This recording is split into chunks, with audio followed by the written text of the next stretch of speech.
Hey everyone, and welcome back. We're doing a deep dive today on self-improvement. Ooh, self-improvement. I love this stuff. Yeah, it's always a popular topic. Right, definitely. Really? And you know what's cool? We're actually taking inspiration from this YouTube podcast Oh episode. yeah, I was just going to mention that. Yeah. So the episode is called How to Become the Best Version of Yourself. It's from a channel called LEP Learn English Podcast. We thought it'd be fun to kind of pull out some of the best tips. Yeah, and just like break it down, make it easy to apply to everyday life. Totally. So for all you listeners out there, get ready to take some notes because we're about to dive deep. Let's do it. Okay, so the first thing that really stood out to me in this podcast was the emphasis on self-reflection. Oh, yeah, they really hammered that home, didn't they? Yeah, they did. And I have to admit, at first I was like, okay, isn't that kind of obvious? Like, don't we all do that anyway? Yeah, I thought the same thing. But they actually backed it up with some pretty interesting research. Oh, really? Why? Well, they mentioned this study from Harvard University that showed people who regularly reflect on their actions actually make way better decisions. That makes sense, I guess, when you think about it. Right.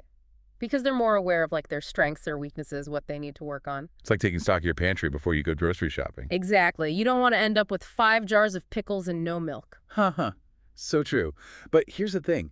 I feel like sometimes I can get stuck in the reflection phase and never actually take action. Oh, yeah, that's a real danger. The podcast hosts actually talked about that too. They were joking about how you can get so caught up in analyzing yourself that you never actually do anything. It's like that friend who's always planning the perfect vacation but never actually books the trip. Exactly. So it's all about finding that balance Right. between mindful reflection and actually taking action.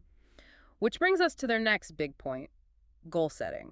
Ooh, goals. Goals. Everyone loves talking about goals. But they made a really good point about setting realistic ones, didn't they? Oh, absolutely. Like, remember that time we tried that 30-day fitness challenge? Oh, God, don't remind me. Talk about setting ourselves up for failure. Yeah, we went way too hard, way too fast. And that's exactly what they warn against in the podcast. They really emphasized starting small, taking baby steps. Yeah, because even those small steps can lead to big changes over time. Right, totally. Hmm. There's actually research that shows people who focus on small, achievable goals are way more likely to stick with them in the long run. Makes sense. It's about building momentum. Exactly. Yeah. So instead of saying, I'm going to write a novel this month, Yeah. maybe it's more like, I'm going to write for 30 minutes every day. Oh, I like that. Much more manageable. Right. And they used a really simple example in the podcast. They talked about drinking more water each day. Water.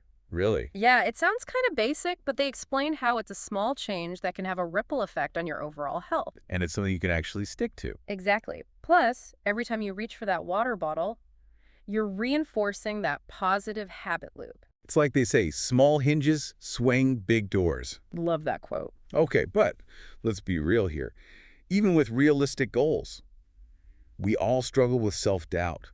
How do we push past that fear and actually make progress? Oh, that's the million-dollar question, isn't it? And you know what? That's exactly what we're going to dig into next. Stay tuned, folks, because Yeah. things are about to get really interesting. I can't wait. They actually tackle that self-doubt head on, don't they? Like right in the podcast. Oh, yeah. They go deep into how that fear of failure holds us back. It's such a common struggle, isn't it? It's like this invisible wall that keeps us playing small. 100%. And they actually cited research from the University of California about it. Really? What did they say? Well, the study found that this fear of failure thing, it's one of the biggest obstacles to actually reaching our goals. Okay, but how do we break through that wall? Like, what's the secret sauce?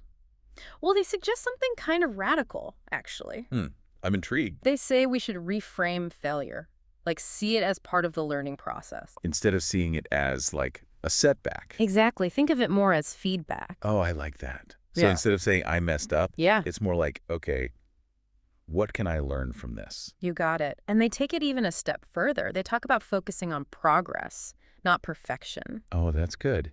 Because honestly, I'm a bit of a perfectionist. Sometimes it's paralyzing. I get it. But they're saying that every step forward, no matter how tiny, it's a win. I'm liking this shift in perspective. It's not about the destination. It's about enjoying the journey. Absolutely. And you know what else they talked about? What's that? Self-compassion. Ooh, self-compassion.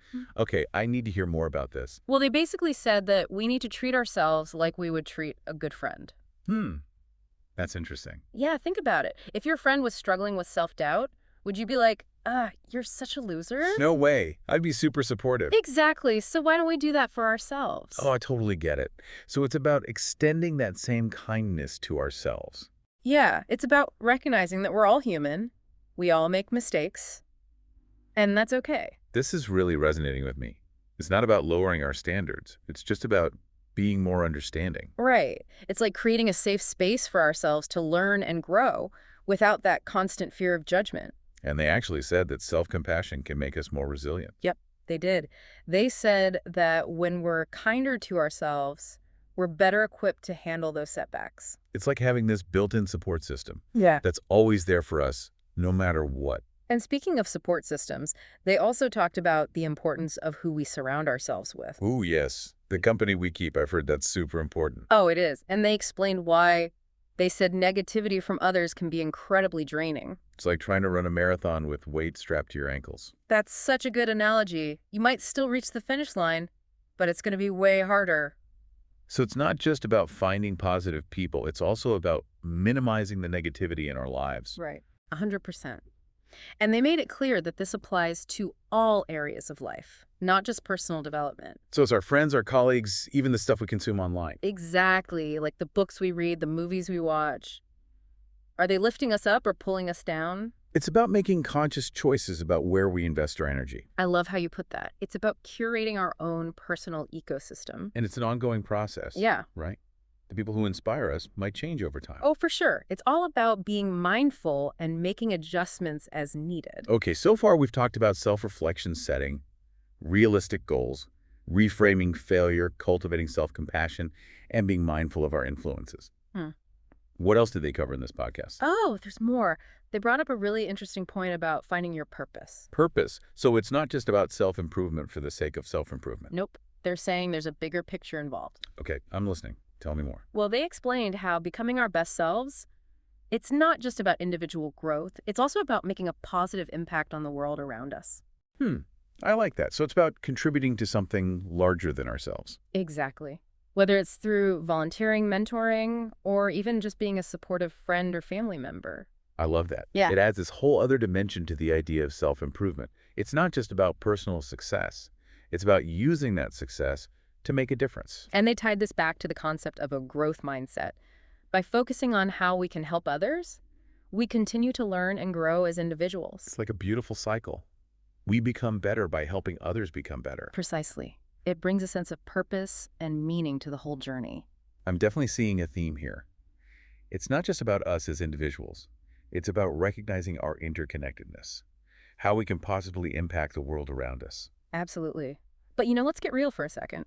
We all know that life isn't always sunshine and rainbows. Yeah, there are going to be bumps in the road for sure. Yeah.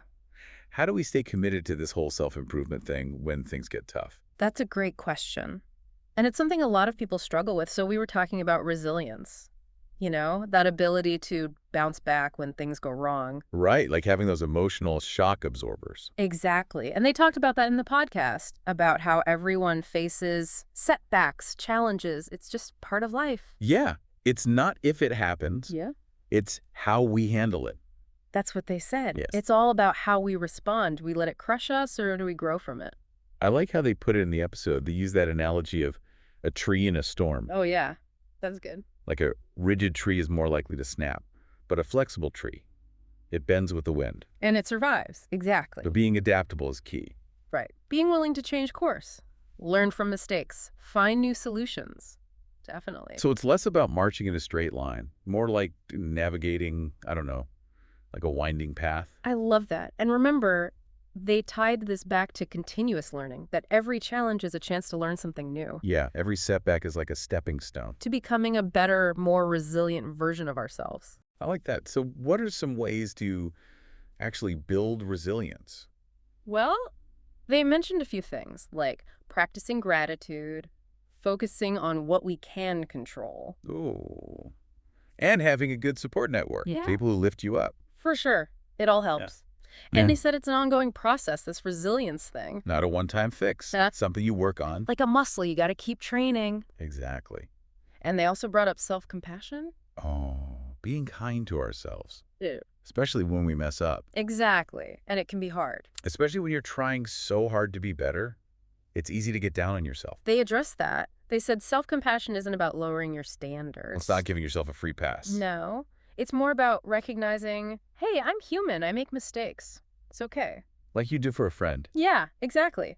Offering yourself that same kindness. So it's about creating that safe space to grow where you don't have to be perfect all the time. And they said self-compassion can actually help you reach your goals. Isn't that interesting? Really? I wouldn't have thought that. How Huh? so? Well, the research shows that people who are kinder to themselves, they tend to be more motivated. That makes sense. They're less likely to just give up when things get tough. Because if you're constantly beating yourself up, it's got to be draining. Right. Totally. But self-compassion, Yeah. it lets you see those setbacks as opportunities. To learn, not as proof that you're a failure. And it helps you build resilience. Because when you're on your own side, you bounce back quicker. So self-compassion and resilience, they work together. Absolutely. Yeah. Like a dynamic duo helping you through those ups and downs. It all ties together, doesn't it? They also talked about mindfulness. Being present. I know it's good for you, but I'll admit I'm not great at it. It can be tough, especially these days. Right, but they said even small doses can make a difference. Like what? Give me some examples. Well, paying attention to your breath, Hmm. doing some mindful movement, just noticing your surroundings Just slowing down, taking it all in. instead of rushing through life on autopilot. I like that. So mindfulness can help you connect with your values. That's what they said. It helps you see what's truly important to you. It's like clearing the clutter so you can focus on what matters And they pointed out, mindfulness boosts self-compassion too. because you're more aware of your thoughts and feelings. Exactly. So you're less likely to be so hard on yourself. Wow. This deep dive has been amazing. We've talked about so much. I know, right? It's like a roadmap for becoming your best self. And remember, everyone, it's not about being perfect. It's about finding what works for you. Exactly. Experiment. Take what resonates. Make it your own. And speaking of finding your own path, the podcast ended with a great question. Ooh, I love this one. It really makes you think. Who are the 5 people you spend the most time with, and how are they influencing your journey? It's so powerful because it makes you look at your relationships. Or are they lifting you up or holding you back? And it reminds you, you have the power to choose. To create that environment that helps you thrive. I think that's a perfect note to end on. This has been an incredible journey. I feel so inspired. Me too. Remember, everyone, becoming your best self, it's an ongoing process. Embrace the journey Stay curious. Never stop learning. and keep being awesome. Thanks for joining us on the deep dive.